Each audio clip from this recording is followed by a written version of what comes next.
तो दोस्तों आज लेके आए हैं केमिस्ट्री का अगला लेक्चर और इस लेक्चर में हम पढ़ने वाले हैं कार्बन के एलोट्रॉप्स के बारे में कि आखिर कार्बन के एलोट्रॉप्स होते क्या हैं। तो आओ अपन स्टार्ट करते हैं, लेकिन उससे पहले कुछ दो छोटी सी चीज़ों को डिस्कस कर लें क्योंकि हमने पिछले लेक्चर में कोवलेंट कंपाउंड को डिस्कस किया था। तो आज हम इलेक्ट्रोवैलेंट कंपाउंड और कोवलेंट कंपाउंड या उसी को आप बोल सकते हो आयनिक कंपाउंड और कोवलेंट कंपाउंड के बीच में डिफरेंस भी पढ़ लेते हैं। तो देखो स्टार्ट करते हैं। अपने पास में दे रखा है difference between the ionic compound and covalent compound. किसके बीच में डिफरेंस पढ़ना है अपन को? आयनिक कंपाउंड या इसी को हम इलेक्ट्रोवैलेंट कंपाउंड बोलते हैं और कोवलेंट कंपाउंड के बीच में हमें डिफरेंस को पढ़ना है। तो देखिए सबसे पहले क्या दे रखा है, बेसिस की बात करते हैं, फॉर्मेशन की बात करते हैं कि हमारे पास में फॉर्मेशन हो रहा है किसका? Form by the transfer of the electron one atom to another atom. Basically जो आयंस बनते हैं, आयन का फॉर्मेशन तभी होता है जब किसी भी एटम से इलेक्ट्रॉनों का परमानेंट ट्रांसफर होता है। जैसे सपोज हमने सोडियम को लिया, किसको लिया? सोडियम को। और आपको पता है सोडियम का इलेक्ट्रॉनिक कॉन्फिगरेशन कितना? 281 होता है। तो हम यहाँ से इलेक्ट्रॉन को लूज करवाएं तो सोडियम प्लस और एक इलेक्ट्रॉन आपको देखने के लिए मिल जाएगा, तभी जाके वो क्या बनेगा? आयन बनेगा। या क्लोरीन एक इलेक्ट्रॉन को गेन कर ले तो एनायन बनेगा। इसी तरीके से मेटल जो होते हैं वो इलेक्ट्रॉन को लूज करते हैं और कैटायन बनाते हैं, और नॉन मेटल इलेक्ट्रॉन को गेन करते हैं और क्या बनाते हैं? एनायन बनाते हैं। और उनके बीच में यदि फोर्स ऑफ अट्रैक्शन, जो इलेक्ट्रोस्टैटिक्स फोर्स ऑफ अट्रैक्शन लग रहा है, अपोजिट चार्ज के बीच में जो फोर्स लग रहा है जिसके कारण जो बॉन्ड बना उसको हमने आयनिक बॉन्ड बोला। तो ये इलेक्ट्रॉन जो उनका जो फॉर्मेशन होता है वो परमानेंट ट्रांसफर के कारण होता है इलेक्ट्रॉनों का, एक एटम से दूसरे एटम के बीच में। लेकिन यहाँ पे क्या होगा? इलेक्ट्रॉन्स की शेयरिंग होगी। हमने आपको बताया है कि शेयरिंग के द्वारा यहाँ पे बॉन्ड फॉर्म्ड होता है। कौन सा? Covalent bond. तो शेयरिंग के द्वारा फॉर्म्ड होगा। इसमें टाइप्स ऑफ एलिमेंट, कौन कौन से एलिमेंट्स भैया? मेटल और नॉन मेटल। ये क्या होंगे? यूजुअली मेटल और नॉन मेटल के बीच में ही फॉर्म्ड होंगे। मेटल मेटल के बीच में कभी नहीं बनेंगे, नॉन मेटल के बीच में कभी नहीं बनेगा आयनिक बॉन्ड। हमेशा मेटल और नॉन मेटल के बीच में बनेगा। जबकि ये सब नॉन मेटल के बीच में बनेंगे, वो भी सेम हो चाहे डिफरेंट एलिमेंट हो, उनके बीच में बन जाएगा। नेचर ऑफ द बॉन्ड, कैसा नेचर होता है भैया? तो आयनिक नेचर होगा। आयनिक का मतलब पोलर होगा और आयनिक का मतलब इलेक्ट्रोस्टैटिक्स फोर्स ऑफ अट्रैक्शन होगा। अपोजिट चार्ज के बीच में फोर्स ऑफ अट्रैक्शन के कारण ये बॉन्ड बनेगा, तो उसके द्वारा ये बॉन्ड बनेगा। जबकि ये क्या है? इसको हम कोवलेंट बॉन्ड बोल देते हैं। हार्डनेस, तो भैया ये अपोजिट चार्ज के बीच में लगने वाला फोर्स ऑफ अट्रैक्शन जो होता है वो स्ट्रॉन्गर होता है, इसीलिए ये क्या होंगे? हार्ड होंगे और ब्रिटल होंगे। मतलब टूटे तोड़ेंगे पीटेंगे तो टूट जाएंगे छोटे छोटे टुकड़ों में, तो हार्ड और ब्रिटल होते हैं। जबकि ये क्या होते हैं? उसके कंपेरिजन में, आयनिक कंपाउंड के कंपेरिजन में सॉफ्ट इन नेचर होते हैं। यदि हम मेल्टिंग एंड बॉइलिंग पॉइंट की बात करें बच्चों, तो इनकी क्या होता है? High melting and boiling point होता है। क्या होता है? मेल्टिंग पॉइंट हाई होता है, ये मेल्टिंग पॉइंट अपन को हाई मिलेगा। जबकि यहाँ पे लो मेल्टिंग पॉइंट आपको देखने के लिए मिल जाता है कि मेल्टिंग पॉइंट क्या आएगा? आपको कम मिल जाता है, मेल्टिंग पॉइंट कम आ जाएगा। आगे देखो सॉल्युबिलिटी की, वाटर की बात करें तो वाटर के अंदर वो सॉल्युबल होते हैं जिनका नेचर सेम होता है, मतलब पोलर में पोलर घुलता है। तो आप देखें आयनिक के अंदर प्लस और माइनस प्रेजेंट होता है, पानी में भी H प्लस और OH माइनस होता है। तो पोलर में पोलर घुल जाते हैं, इसीलिए आयनिक कंपाउंड सॉल्युबल होते हैं पानी के अंदर। जबकि कोवलेंट कंपाउंड पोलर होंगे, यदि इलेक्ट्रोनेगेटिविटी का डिफरेंस होगा तो घुलेंगे, नहीं तो नहीं घुलने वाले। तो अपने पास में कुछ इनसॉल्युबल होते हैं, कुछ सॉल्युबल होते हैं, लेकिन अभी आप इनको जनरली इनसॉल्युबल ही माने क्योंकि 10th क्लास है। इलेक्ट्रिकल कंडक्टिविटी मतलब आयनों का चलना फिरने के कारण करंट का फ्लो होगा। तो इस सॉलिड स्टेट में कोई कंडक्टिविटी को नहीं फॉलो करते। क्यों? क्योंकि आयन जमे रहते हैं, एक जगह पे बैठे हैं, तो चलना फिरना नहीं होगा। जब चलेंगे फिरेंगे नहीं तो क्या कंडक्टिविटी होगी? क्या? अरे नहीं होगी। लेकिन जब हम इन्हें मोल्टन स्टेट में लेके आते हैं, मोल्टन का मतलब कब? हमने इनको पिघली हुई अवस्था में, मतलब हमने पानी के अंदर डाल दिया, तो आयन चलना फिरना स्टार्ट करेंगे, डांस करना स्टार्ट करेंगे। और जैसे ही आयन चलना फिरना स्टार्ट करेंगे, डांस करना स्टार्ट करेंगे, कंडक्टिविटी भी देखने के लिए मिल जाएगी। मतलब अपन को कंडक्टिविटी भी मिलने वाली है। कब? मोल्टन स्टेट में। लेकिन सॉलिड स्टेट में ये कंडक्टिविटी को फॉलो नहीं करते। मतलब हम बोल सकते हैं बैड कंडक्टर होते हैं सॉलिड स्टेट में, बट मोल्टन स्टेट में क्या होते हैं? गुड कंडक्टर की तरह बिहेव करते हैं। जबकि ए कोई इलेक्ट्रिसिटी को कंडक्ट नहीं करते हैं, ठीक है, नहीं करते हैं। इसमें देखो स्टेट एंड रूम टेम्परेचर, भैया फोर्स ऑफ अट्रैक्शन स्ट्रॉन्गर लग रहा है तो क्या होंगे? सॉलिड होंगे। जबकि ये क्या हो सकते हैं? सॉलिड, लिक्विड और गैस, तीनों फॉर्म में एग्जिस्ट कर सकते हैं भैया, तीनों फॉर्म में एग्जिस्ट कर सकते हैं, तीनों फॉर्म में मिल सकते हैं। एग्जाम्पल में NaCl, KBr, MgO, इस सब के सब हमारे पास में आयनिक कंपाउंड है। जबकि H2O, CO2 और CH4 ये हमारे पास में कोवलेंट कंपाउंड है। तो आपको कम से कम इनका डिफरेंस पता हो, क्योंकि वो हमारे लिए फायदेमंद है, एग्जाम में आ सकता है। नहीं आए तो अपने लिए नॉलेज के लिए फायदेमंद है। पता तो हो आयनिक क्या होता है, कोवलेंट क्या होता है, पता ही नहीं होता है हमें, तो अपन को पता हो, उसके बारे में जानकारी हो। आगे देखिए, आगे बढ़ते हैं। इन्होंने एक शॉर्ट ट्रिक बोली है, किसके लिए? एग्जाम के लिए। कैसे याद रखें? अरे भैया हमें ऐसे याद रखेंगे, शॉर्ट ट्रिक दी है। इन्होंने बोला है कि यदि आयनिक कंपाउंड है, कौन सा? आयनिक कंपाउंड, तो ट्रांसफर से बनेगा, इलेक्ट्रॉनों के परमानेंट ट्रांसफर के कारण होगा। मेटल होंगे, बिल्कुल सही बात है, ठीक है। हार्ड होंगे, क्योंकि फोर्स ऑफ अट्रैक्शन स्ट्रॉन्गर लग रहे हैं तो हार्ड होंगे। हाई मेल्टिंग पॉइंट होगा, जब भैया फोर्स ऑफ अट्रैक्शन स्ट्रॉन्गर हैं तो हार्ड होंगे ही। कोवलेंट बॉन्ड कैसे बनेंगे? इलेक्ट्रॉनों की शेयरिंग के कारण बनेंगे। कैसे बनेंगे? शेयरिंग के कारण। क्या होंगे? नॉन मेटल होंगे। क्या होंगे बच्चों? नॉन मेटल्स के बीच में बनेंगे। सॉफ्ट होंगे, किसकी कंपैरिजन में? आयनिक के कंपैरिजन में सॉफ्ट होंगे, और लो मेल्टिंग पॉइंट होंगे। तो इस तरीके से आप इनको थोड़ा सा याद रखें, आपका काम बन जाएगा बिल्कुल, ठीक है। चलो अपन आगे बढ़ते हैं। देखो अपने पास में आया एलोट्रॉप्स ऑफ द कार्बन, जिसका हमारा मेन फोकस था हमें पढ़ना। हम पढ़ने के लिए तो यही आए थे कि हमारे पास में एलोट्रॉप्स ऑफ द कार्बन होंगे क्या। तो देखो अपने पास में सबसे पहले अपने पास में एक शब्द आया एलोट्रॉपी। क्या आया शब्द? एलोट्रॉपी। तो इसका मतलब समझते हैं, एलोट्रॉपी का मतलब क्या होता है। इसके रूप होते हैं, अपर रूप, किस रूप में पाया जाता है और कितने कितने डिफरेंट डिफरेंट रूपों में मिल सकता है अपन को। तो इसमें दे रखा है, it is a property by which the element exist in more than one physical form in the same physical state. एक सेम फिजिकल स्टेट मतलब सॉलिड है तो सॉलिड के अंदर ही देखेंगे कि वो कितने डिफरेंट डिफरेंट फिजिकल फॉर्म्स में पाया जाता है, कि सॉलिड स्टेट के अंदर ही वो कितनी कितनी फॉर्म्स में पाया जाता है, किन किन रूपों में पाया जाता है, उनको हम बोलेंगे अपर रूप या एलोट्रॉपी बोलते हैं। तो सेम फिजिकल स्टेट में कोई भी एलिमेंट कितने डिफरेंट डिफरेंट फॉर्म में पाया जा रहा है, ध्यान रखें इस चीज को बिल्कुल, होगी एलोट्रॉपी। अब देखो अपने पास में जैसे एलोट्रॉप्स ऑफ द कार्बन जो है हमारे पास में दो तरीके से बांटा गया, एक को बांटा गया क्रिस्टलाइन और एक को बांटा गया एमॉर्फस या नॉन क्रिस्टलाइन।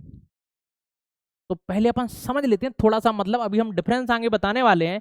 क्रिस्टलाइन का मतलब होता है इनका जो अरेंजमेंट है वो एक रेगुलर अरेंजमेंट है, बढ़िया तरीके की व्यवस्था नजर आ रही है, हमें अच्छी व्यवस्था नजर आ रही है। इनके बीच का जो गैप है वो सबका फिक्स है भैया, सबके बीच में एक समान गैप है। तो इनका जो अरेंजमेंट है एक प्रॉपर अरेंजमेंट है, जितना गैप इसके बीच में उतना ही गैप इसके बीच में, एक प्रॉपर अरेंजमेंट हमें दे रखा है। और इसमें अपने पास में कोई प्रॉपर नहीं है, कोई कहीं डला है कोई कहीं डला है, किसी के बीच में कम गैप है किसी के बीच में ज़्यादा गैप है, कोई यहाँ कोई वहाँ, इस तरीके का अपन को गैप यहाँ पे देखने के लिए मिल रहा है कि हमारे पास में गैप डला है। तो एमॉर्फस का मतलब होता है कोई भी रेगुलर अरेंजमेंट नहीं है, मतलब इरेगुलर अरेंजमेंट रहेगा, अव्यवस्था रहेगी, ठीक है। यहाँ वहाँ बैठ गए, जैसे सपोज आपने देखा है कि क्लास में जब टीचर आता है तो बच्चे एक प्रॉपर मैनर में बैठे रहते हैं, सारे बच्चे प्रॉपर लाइन में होते हैं, लेकिन जैसे ही टीचर क्लास से बाहर गया, कोई यहाँ टहल रहा है, कोई वहाँ टहल रहा है, कोई इसके साथ बैठा है तो कोई उसके साथ बैठा है, कोई कैसे बैठा है, कोई ऐसे बैठा है, तो वो अपने पास में एक इर्रेगुलर अरेंजमेंट होता है। क्या होता है? इर्रेगुलर अरेंजमेंट होता है। अब अपने पास में क्रिस्टलाइन फॉर्म में कौन कौन मिलने वाले हैं उसके बारे में भी बात करेंगे, और एमोर्फस में भी कौन कौन मिलने वाला है हम उसके बारे में भी बात करने वाले हैं। तो चलो आगे की तरफ बढ़ते हैं, अगले की तरफ बढ़ते हैं। तो सबसे पहले हमने देखा difference between crystalline and amorphous allotropes. किसके बीच में? क्रिस्टलाइन और एमोर्फस के बीच में। जो अभी हाल हमने आपको डायग्राम बताया था, और इस डायग्राम के बेसिस पर हमने आपको समझाने की कोशिश की है कि क्रिस्टलाइन वो होंगे जिनमें एक रेगुलर अरेंजमेंट होगा, व्यवस्था बढ़िया तरीके की होगी, जबकि एमोर्फस या नॉन क्रिस्टलाइन वो होंगे जिनमें कोई भी रेगुलर अरेंजमेंट नहीं होगा, सब लोग उल्टे सीधे धरे हैं, कोई यहाँ डला कोई वहाँ डला, कोई भी प्रॉपर मैनर में नहीं है। तो देखो इसमें अपन ने क्या किया, सबसे पहले हम स्ट्रक्चर देखें इनकी। तो किस तरीके की स्ट्रक्चर से बच्चों?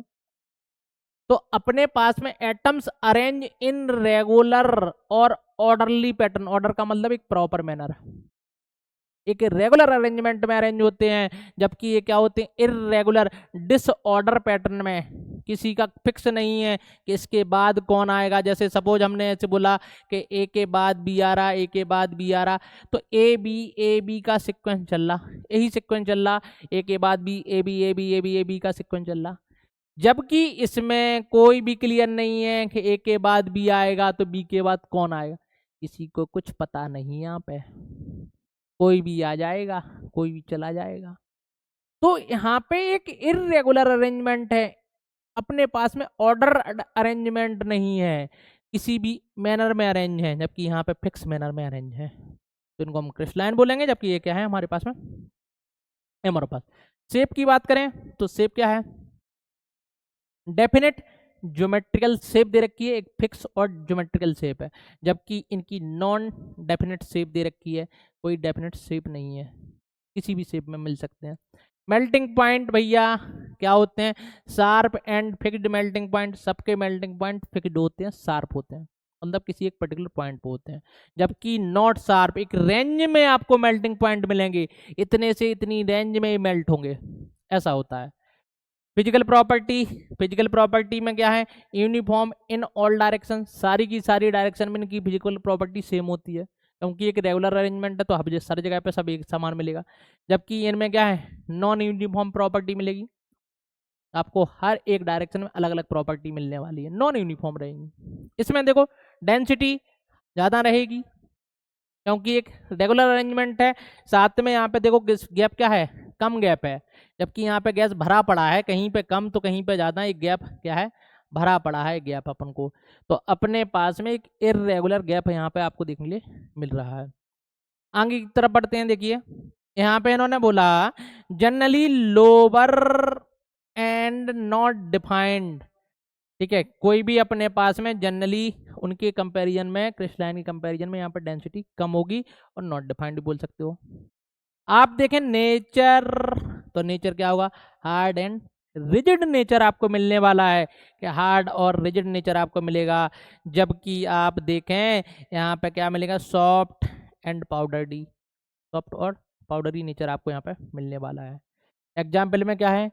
डायमंड, ग्रेफाइट और फुलरीन, ये किसके एग्जाम्पल हैं बच्चों? ये हैं क्रिस्टलाइन सॉलिड के एग्जाम्पल। जबकि कोल, कोक, चारकोल, कार्बन ब्लैक, ये सब किसके एग्जाम्पल हैं? एमोर्फस सॉलिडों के एग्जाम्पल हैं। ठीक है, तो इस तरीके से हमने क्रिस्टलाइन और एमोर्फस सॉलिड के बीच में अंतर को पढ़ा। थोड़ा सा पता हो, ज़्यादा इतना नहीं, इसमें हमने कुछ आपको ज़्यादा पॉइंट दिए हैं, इतने पॉइंट नहीं पता हो, लेकिन कुछ चीज़ें आपको पता हो कि कौन होते हैं। कम से कम ये तो पता ही हो कि डायमंड, ग्रेफाइट, फुलरीन जो होते हैं ये हमारे पास में क्रिस्टलाइन होते हैं, जबकि ये क्या होते हैं? एमोर्फस होते हैं। ठीक है बच्चों, आगे की तरफ बढ़ते हैं, चलो पहुँचते हैं अगले की तरफ। इधर देखो, पहला क्रिस्टलाइन एलोट्रॉप्स लेके आए, जो कि कौन सा है, हमारा डायमंड है। कौन सा है बच्चों, डायमंड को हम लेके आए कि हमारे पास में डायमंड दे रखा है भैया, चमचमा रहा है। लेकिन इसके चमचमाने से अपन को कुछ देखना है, यहाँ पे जो अपने लिए फायदे की चीजें हों उनके बारे में अपन को सोचना है। तो क्या है अपने पास में, देखो सबसे पहला दे रखा है diamond is a crystalline allotropes of the carbon. अभी हाल चिल्ला चिल्ला के हम आपको बता रहे थे कि जो डायमंड है वो एक क्रिस्टलाइन सॉलिड है, और क्रिस्टलाइन फॉर्म है किसकी, कार्बन की। तो कार्बन की क्रिस्टलाइन फॉर्म को ही हमने क्या बोला, डायमंड्स बोला, कि वो डायमंड है। मतलब आप समझ सकते हो कि डायमंड के अंदर एक प्रॉपर मैनर में हमारे पास में एक रेगुलर अरेंजमेंट दे रखा है, तो अपने पास में वो क्या हुआ, डायमंड हुआ। इसमें पूछा गया है it is the hardest natural substance, ये क्या है हमारे पास में, एक हार्डेस्ट नेचुरल सब्सटेंस है, मतलब नेचर में सबसे ज्यादा हार्ड सब्सटेंस दे रखा है। तो डायमंड सबसे हार्डेस्ट सब्सटेंस है। लेकिन क्या है, अभी तो हमने पढ़ा था कि कोवलेंट कंपाउंड हार्ड होते हैं, सॉरी आयनिक कंपाउंड हार्ड होते हैं। लेकिन अपने पास में एक एक्सेप्शन के तौर में आप बोल सकते हो कि एक ऐसा कोवलेंट कंपाउंड है जो कि आयनिक कंपाउंडों की तुलना में भी हार्ड होता है। उसका हम रीजन आपको बताएंगे। रीजन है आपका उसकी स्ट्रक्चर्स, जो हम थ्री डायमेंशनल खूब बड़ी थ्री डायमेंशनल जायंट स्ट्रक्चर बनाते हैं। जायंट का मतलब खूब बड़ी, बहुत बड़ी स्ट्रक्चर बनाते हैं, जिसके कारण वहां पर टेट्राहेड्रल ज्योमेट्री जो होती है वो बार बार रिपीट करती हैं, जिसके कारण इसकी हार्डनेस बढ़ जाती है। अगला पॉइंट देखते हैं, each carbon atoms covalently bonded to four other carbon atoms, किसके साथ बॉन्डेड होगा, चार अदर कार्बन एटमों के साथ यहाँ पे बॉन्डेड होगा। हम आपको बिल्कुल दिखाने वाले हैं कि हर एक कार्बन एटम फोर अदर, मतलब कुल मिला के चार कार्बनों के साथ बॉन्डेड होगा। यहाँ से देखो अपने पास में diamond has rigid three dimensional structures, भैया ये क्या है, अपने पास में डायमंड दे रखा है, थ्री डायमेंशनल रिजिड स्ट्रक्चर्स मिलती है, 3D में चमचमाती हुई। ऐसी नहीं, अपन को बनानी ऐसी नहीं है पेपर में, नहीं तो ऐसे ही चमचमाता हुआ बना के रखा है, कहोगे सर वो हमारी कॉपी में चमचमा रहा था। नहीं, हम बताएंगे सरल सी स्ट्रक्चर जो आपको याद हो जाएगी। ठीक है, diamond has rigid three dimensional structures हो गया। It is a poor conductor of the electricity. अभी हाल हम देखेंगे कार्बन के आउटर मोस्ट शेल में चार इलेक्ट्रॉन होते हैं, चारों के चारों बॉन्ड बनाने में पार्टिसिपेट कर लेंगे, तो कोई फ्री इलेक्ट्रॉन मिलेगा ही नहीं। और जब फ्री इलेक्ट्रॉन नहीं मिलेगा तो कंडक्टिविटी होगी ही नहीं, कोई कंडक्टिविटी नहीं मिलेगी आपको, तो कंडक्टिविटी नहीं मिलने वाली है। इसके बाद देखना है it has a high melting point. इसका मेल्टिंग पॉइंट जो होता है वो क्या होता है, हाई होता है, कि मेल्टिंग पॉइंट आपको हाई मिलेगा। इसमें देखो diamond is a transparent and shiny, दिख रहा है आपको, शाइनी चमक रहा है, ट्रांसपेरेंट भी होता है। तो इस तरीके से डायमंड ट्रांसपेरेंट और शाइनी होता है। अपने पास में यूज कहाँ पे, cutting, drilling tools and jewellery. हम बेसिकली इतना हार्ड होता है इसीलिए इसे हम कटिंग टूल के रूप में उपयोग करते हैं। अब ऐसा नहीं कह रहे सर कटिंग टूल बनाएंगे तो हम कहीं से चुरा लाएंगे, ऐसा नहीं होता भैया। पूरा का पूरा टूल नहीं बनाते, टूल की केवल टिप बनाते हैं, जो कि किसकी होती है, डायमंड की होती है, और बहुत सिक्योरिटी में रखी जाती है। ऐसे नहीं होता कोई भी खोल रहा है वहां से, हाँ समझ लेना, चोरी मोरी करना संभव नहीं है। नहीं तो यही विचार में चल रहा होगा कि पढ़ने लिखने में क्या रखा है, चोरी करके लेके आएंगे, आराम से चोरी कर लाएंगे, तो ऐसा संभव नहीं है। तो हम उसको कटिंग टूल में उपयोग करते हैं, और जो टूल बनते हैं, टूल की थोड़ी सी टिप जो नॉक होती है उसको ही हम किससे बना देते हैं, इससे बना के रख देते हैं। ठीक है, जैसे आपने देखा है ना कि अपनी जो सिलाई मशीन होती है, सिलाई मशीन की सुई अलग से लगती है, और उसको सुई को पकड़ने वाला जो होता है, होल्डर बोलते हैं, वो क्या होता है, अलग मेटल का बना होता है। तो इसीलिए सबकी प्रॉपर्टी अलग अलग होती है। जिस मेटल की सुई बनी होती है उसकी प्रॉपर्टी होती है आराम से, मतलब पिन होल करने की, जिससे कपड़ा नहीं लिचता है, देखा होगा आपने। लेकिन उसको हार्ड नहीं होता, वो तुरंत के तुरंत टूट जाता है, टूट भी गई होगी कई बार सुई आपने उपयोग की होगी तो। तो अपने पास में सारी चीजें अपन को देखने के लिए मिल जाती हैं। अब चलो आगे की तरफ बढ़ते हैं और अपन को हम स्ट्रक्चर आपको बनाते हैं, किस तरीके से आपको स्ट्रक्चर बनानी है। ठीक है बच्चों, कि स्ट्रक्चर्स आपको किस तरीके से बनानी है। आप देखें पहले तो क्या है, हमारे पास में हर एक कार्बन एटम कितने के साथ बॉन्डेड होगा, 4 कार्बन एटमों के साथ बॉन्डेड होगा। तो इस तरीके से इसकी क्या होती स्ट्रक्चर बनती है, ये टेट्राहाइड्रल स्ट्रक्चर्स है। और इस टेट्राहाइड्रल स्ट्रक्चर्स में क्या देखते हैं हम कि हर एक कार्बन 4 अदर कार्बन एटमों के साथ बॉन्डेड हो रहा है, ये बॉन्डेड हो रहा है। ए बी 4 कार्बनों के साथ बॉन्डेड होगा। तो आप इस तरीके की स्ट्रक्चर बनाएं, जरूरी नहीं है कि आप इस सुंदर सुंदर खतरनाक स्ट्रक्चर बनाएं। भैया हमसे तो नहीं बनने वाली, आपसे क्या बनेगी।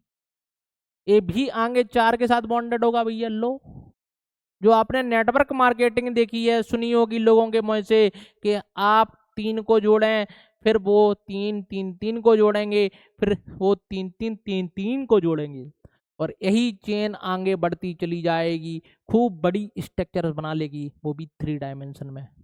अब देखो इसको हम एक बना देते हैं आपके लिए टेट्राहाइड्रल, जिसके आपको पता चले कि टेट्राहाइड्रल मैनर में अरेंज होते हैं, ये टेट्राहाइड्रल मैनर्स में अरेंज होते हैं।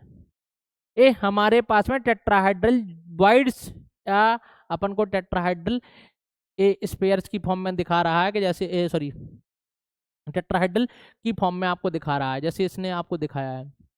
इस फॉर्म में क्या होते हैं, अरेंज होते हैं, और ए इसी फॉर्म में अरेंज होने के कारण 3 डायमेंशन में बहुत बड़ी स्ट्रक्चर बना लेते हैं, जिसके कारण ये सबसे हार्डेस्ट सब्सटेंस कहलाते हैं। तो इनकी स्ट्रक्चर्स के कारण ये हार्ड होते हैं, जबकि होते क्या है, कोवलेंट कंपाउंड होते हैं। तो आपको यही वाली स्ट्रक्चर्स को फॉलो करना है, इसी को बनाना है, ना कि इसको, ना इसको। नहीं बना पाओगे, टाइम बर्बाद करोगे बेफालतू का। दूसरी चीज आप देखें यहाँ पे, हमने अभी हल बात कर रहे थे, कार्बन के पास 4 इलेक्ट्रॉन थे, चारों के साथ बॉन्ड बना लिया भैया, चारों के साथ इसने बॉन्ड बना लिया।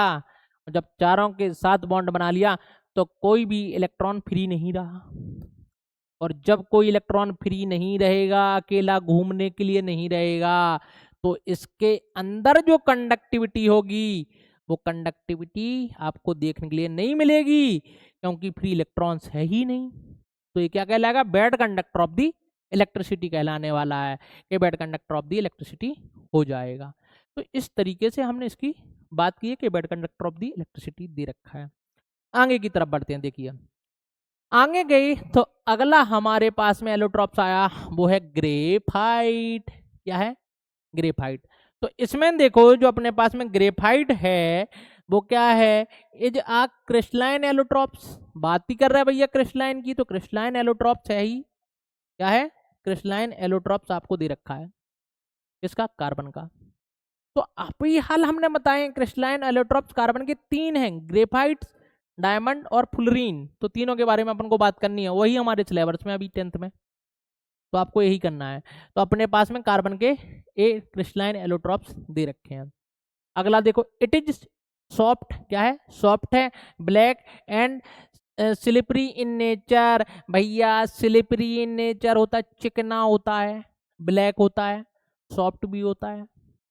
इसीलिए हम इसका उपयोग लुब्रिकेंट्स, ऑयल्स और लुब्रिकेंट्स में हम इसका उपयोग कर देते हैं। ऑयल और लुब्रिकेंट के अंदर हम ग्रेफाइट्स को मिला देते हैं। ठीक है, अभी हम बताएंगे स्लिपरी। स्लिपरी का मतलब होता है चिकना। अभी हम देखेंगे, इसकी स्ट्रक्चर बनाएंगे, लेयर्ड बाई लेयर्ड स्ट्रक्चर्स होती है, एक लेयर दूसरी लेयर ऐसी लेयर बनी होती है, और उन लेयर के बीच में बिग वंडरवॉल फोर्स लग रहे होते हैं। अभी आपको वंडरवॉल से लेके परेशान होने की जरूरत नहीं है, आप तो समझे बिग फोर्स लग रहे होते हैं, जिसके कारण एक दूसरे के ऊपर इजीली स्लाइड कर सकते हैं। ठीक है, तो आसानी से स्लाइड करते रहते हैं। Each carbon atom is bonded to 3 other carbon atom. किसके साथ बॉन्डेड होगा, 3 अदर कार्बन एटमों के साथ बॉन्डेड होगा। लो भैया, graphite has a layered hexagonal structures. इसकी जो ग्रेफाइट की जो स्ट्रक्चर्स होती है वो हेक्सागोनल लेयर्ड स्ट्रक्चर्स होगी। अभी हम बताएंगे आपको बना के कि हेक्सागोनल लेयर्ड स्ट्रक्चर्स होती है, जिसके कारण हर एक कार्बन एटम 3 कार्बन एटम के साथ बॉन्डेड होता है और इसीलिए हर एक कार्बन का एक इलेक्ट्रॉन बचा रह जाता है। और जब इलेक्ट्रॉन बचेगा तो क्या करेगा, बैठेगा क्या शांत? अरे वो तहलका मचा देगा भैया। और जैसे ही तहलका मचाएगा करंट का फ्लो होना स्टार्ट हो जाएगा, मतलब कंडक्टिविटी आपको देखने मिल जाएगी। तो यहाँ पे इलेक्ट्रॉन तहलका मचाने वाला है, फ्री इलेक्ट्रॉन्स होता है, जिसके कारण यहाँ पे आपको कंडक्टिविटी मिल जाएगी। Layered are held together by weak force of attraction. हमने आपको बताया वीक फोर्स ऑफ अट्रैक्शन के कारण लेयर अटैच होती हैं। They can slide with each other, एक के ऊपर स्लाइड कर सकती हैं, जिसके कारण ही स्लिपरी नेचर आपको देखने मिलता है। अगला देखो, it has high melting point. Melting point क्या होता है, हाई होता है, क्योंकि क्या है, क्रिस्टलाइन सॉलिड है। यूज पेंसिल लीड्स, जो पेंसिल की जो टिप होती है इसके अंदर हम उपयोग कर रहे हैं। ऐसा नहीं है लकड़ी की बनी है तो इसके अंदर, नहीं भैया नहीं, इस तरीके का ग्रेफाइट्स होता है। तो इसके अंदर इलेक्ट्रोड्स बनाने में एंड लुब्रिकेंट्स बनाने में हम इसका उपयोग कर लेते हैं, क्योंकि इसका नेचर है स्लिपरी। स्लिपरी का मतलब चिकना। तो आओ अपन स्ट्रक्चर बना के दिखाते हैं। अब देखो अपन क्या करते हैं, इसका स्ट्रक्चर, आपको इसी स्ट्रक्चर को ध्यान रखना है। ये खतरनाक खतरनाक स्ट्रक्चर तो अपन को नहीं बनने वाली है। ओ क्या कर दिया है भैया इतना। देखो यहाँ पे हम बना रहे हैं, चलो कलर चेंज कर लेते हैं, नहीं तो आपको येलो येलो येलो येलो नहीं। चलो अपने पास में हेक्सागोनल रिंग है, इस तरीके की रिंग होती है, और ये हमने बना ली हेक्सागोनल रिंग को, ऐसे बना लिया। देखते जाना बच्चों, काफी सरल तरीका बता रहे हैं हम आपको। ऐसे, और आपको बनाना है ऐसे। ये बना ली हमने, एक लेयर बना ली। यदि आपको और बनाना तो बनाते जाएं, कोई दिक्कत वाली बात नहीं है, कम से कम एक लेयर बना लें। ये अपने पास में पहली लेयर हो चुकी है, ठीक है। वैसे ही हमें दूसरी लेयर को बनानी है। चलो हमने इसको दूसरे कलर से बना दिया, जिससे आपको समझ में आए कि हमने दूसरी लेयर बनाई है। लो ये बना दी हमने, ये बना दी हमने दूसरी लेयर। और ये हमने हेक्सागोनल रिंग को मर्ज कर दिया भैया, और मर्ज करके हमने दूसरी लेयर बना दी। ऐसे ही ऐसी है, ऐसी जैसी दिख रही ना, एक लेयर, दूसरी लेयर, तीसरी लेयर, चौथी लेयर, पांचवी लेयर, ऐसी लेयर बनी है। और इनके बीच में देखो एक लेयर ए रही, एक लेयर ए रही दूसरी, और एक तीसरी लेयर। वैसे ही लेयर को आपको ऐसे बनाना है, नहीं तो आप कहोगे सर हम पेपर में कैसे बनाएंगे, पेपर में ऐसे बनाएंगे आप। अब आप देखें, हर एक हेक्सागोनल रिंग का मतलब होता है कोने पर कार्बन एटम है। क्या है, कार्बन एटम को बना रहा है। आप देखें ये वाला कार्बन कितने बॉन्ड बना रहा है, तो सरकार 3 बना रहा है, 1 2 और 3। लेकिन कार्बन के तो पास 4 इलेक्ट्रॉन थे, तो एक कहाँ गया रे, एक अकेला घूम रहा है, निठल्ला घूम रहा है भैया, उसके पास कोई काम नहीं है, निठल्ला घूम रहा है। जब निठल्ला घूमेगा तो होगा क्या, वो कंडक्टिविटी प्रोड्यूस कर देगा, उसके अंदर करंट का फ्लो करवा देगा, कंडक्टिविटी करवा देगा। इलेक्ट्रॉन के, फ्री इलेक्ट्रॉन के कारण इसके अंदर कंडक्टिविटी होगी, जिसके कारण ग्रेफाइट जो होते हैं वो गुड कंडक्टर हो जाते हैं इलेक्ट्रिसिटी के, ठीक है। तो इस तरीके से आपको बात पता होनी चाहिए, जबकि डायमंड के अंदर नहीं था। दूसरी चीज हमने बोला, एक लेयर दूसरी लेयर के बीच में गैप दिख रहा है ना, अब गैप दिख रहा है तो ये किससे अटैच है, weak van der Waals force of attraction से। लेकिन आप तो वीक फोर्स लिखे हुए, तो यहाँ पे एक दूसरे के ऊपर स्लाइड करते हैं, चू चू चू चू चू स्लाइड करते हैं। और जब स्लाइड करेंगे तो इनके बीच में इनका जो नेचर होगा वो एक स्लिपरी नेचर आपको मिल जाएगा, चिकना स्लिपरी नेचर मिल जाएगा। अब इसमें बताया है कि इसका 14% जो उपयोग है वो कहाँ पे हम कर लेते हैं, कहाँ पे कर लेते हैं, तो हम कर लेते हैं लुब्रिकेंट्स में, 10% अदर में, बैटरी के अंदर 10%, ऑटोमोबाइल पार्ट के अंदर 14%। मतलब ये बताया गया है कि दैनिक जीवन में हम कितना क्या उपयोग करते हैं, अपन को उसके बारे में मतलब जानकारी नहीं रखनी है। स्टील और फाउंड्रीज में हम इतना करते हैं, ठीक है। कार्बन ब्रश के अंदर 11% करते हैं। ग्रेफाइट्स के एप्लीकेशंस दे रखे हैं, कहाँ कहाँ पे हम इनका यूज करते हैं, ठीक है। तो आप तो सीधा सा ध्यान रखें कि हम लुब्रिकेंट्स, पेंसिल और कहाँ पे इलेक्ट्रोड, लीड पेंसिल ध्यान रखना, लीड लीड का मतलब टिप, ठीक है। अपने पास में लीड पेंसिल भी आती है, उसके अंदर भी हम इसका उपयोग कर लेते हैं। आगे की तरफ बढ़ते हैं। देखो भैया, डिफरेंस दे रखा है डायमंड और ग्रेफाइट के बीच में। तो सबसे पहले क्या है, ये हार्डेस्ट सब्सटेंस है, सबसे ज्यादा हार्डेस्ट है। ये क्या है हमने बता दिया, सॉफ्ट सब्सटेंस है, चिकना है, स्लिपरी है, सब कुछ बता दिया आपको।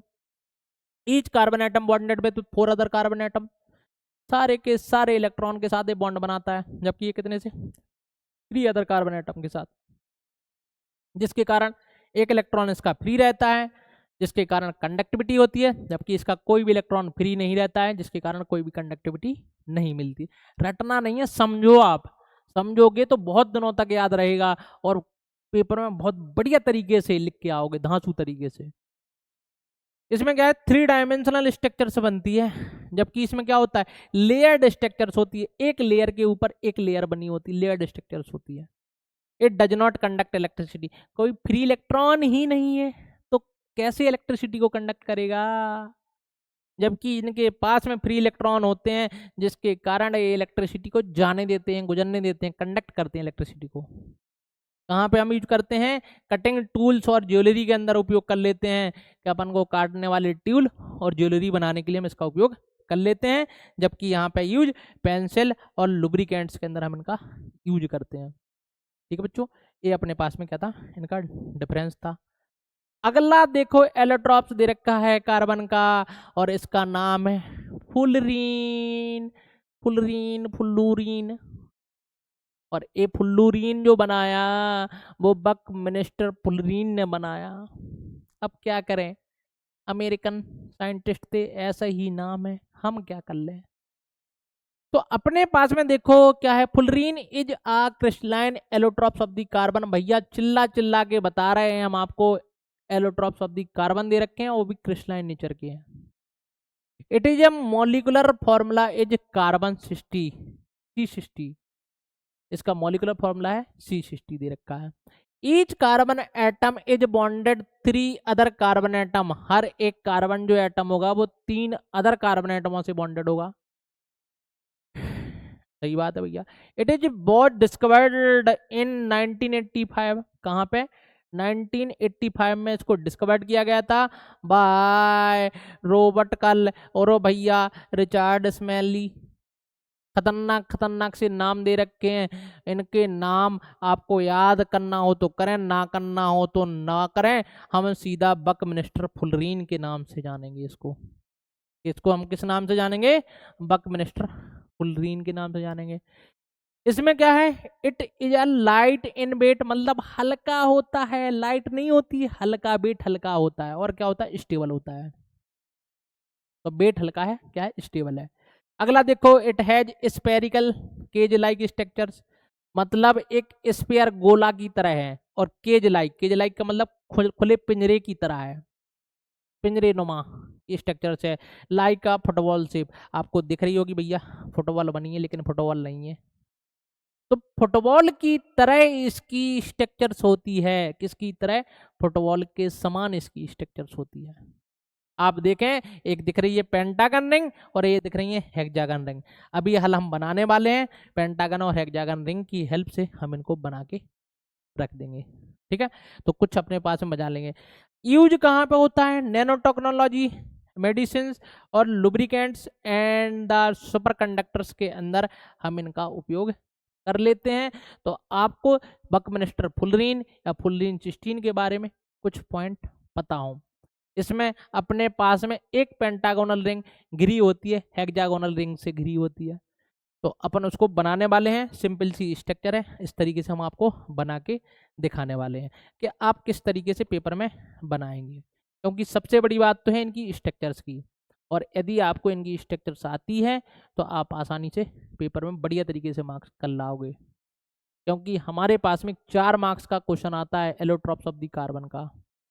तो अपने पास में देखना अपन को वही है। देखो कैसे बनाएंगे आप, कुछ आप इस तरीके से बना सकते हैं कि आपने बनाई एक पेंटागन रिंग को बनाया, यह पेंटागन रिंग, और इसको सराउंडेड करवाना है किससे, हेक्सागन रिंग से। तो अपने पास में हेक्सागोनल रिंग आप बनाएंगे, ये हेक्सागोनल रिंग आपको देखने के लिए मिलने वाली है। ओ लो ये हमारे पास में बन गई, ये बन गई, ये हमारे पास में बन गई। ये हमने बनाई एक 5 मेंबर की रिंग, और यहाँ पे सराउंडेड कर रहे हैं हम किससे, 6 मेंबर रिंग से, ये बन रही है। तो अभी आप देखो, एक छोटा बना एक बड़ा बना, तो यहाँ से आप 6 मेंबर रिंग को बना सकते हैं। अब क्या करें, आप इन सबको जोड़ दें भैया, सबको सबको जोड़ दें, या इस तरीके से आप सर्किल बनाते हुए जाएं जाएं, तो कुछ आपको शेप मिल जाएगी। किसकी, एक बकमिनिस्टर जी की, फुलरीन जी की आपको शेप मिल जाएगी, शेप मिल जाएगी, आप शेप बना सकते हो। तो इस शेप नहीं भैया, शेप बना सकते हो। तो आपके लिए इतना आप बना के आ जाएं, आपके लिए एक बकमिनिस्टर फुलरीन की स्ट्रक्चर से, C16 की स्ट्रक्चर से एक पेंटागोनल रिंग हेक्सागोनल रिंग के द्वारा घिरी हुई होती है। वही हाल इसमें दिख रहा है, लेकिन 3D में बना दिया। इतनी खतरनाक स्ट्रक्चर्स हम नहीं बना सकते हैं, तो ऐसी स्ट्रक्चर्स आप बना के चले आए बिल्कुल भी। तो आप इन एलोट्रॉप्सों की स्ट्रक्चर्स को ध्यान रखें, आपके लिए काफ़ी ज़्यादा फायदेमंद रहेगी। आप अपना क्वेश्चन प्रॉपर तरीके से सॉल्व कराएंगे, आंसर भी बढ़िया दे के आएंगे। ये आज हमने जो 4 मार्क्स का क्वेश्चन बताया, ये आप बिल्कुल कंप्लीट कर लें। डायमंड, ग्रेफाइट और फुलरीन की स्ट्रक्चर्स को जरूर बनाएं, बिल्कुल अपने पेपर में आती रहती हैं, और बाकी की चीज़ों को अपन डिस्कस करने वाले हैं अगले लेक्चर में। तो आप लोग बिल्कुल इंतजार करते रहिए, अगले लेक्चर का हम लेके आएंगे काफ़ी बढ़िया तरीके से। अगले टॉपिक के बारे में पढ़ेंगे, और उसमें हम पढ़ेंगे किसके बारे में, कार्बन के नेचर के बारे में।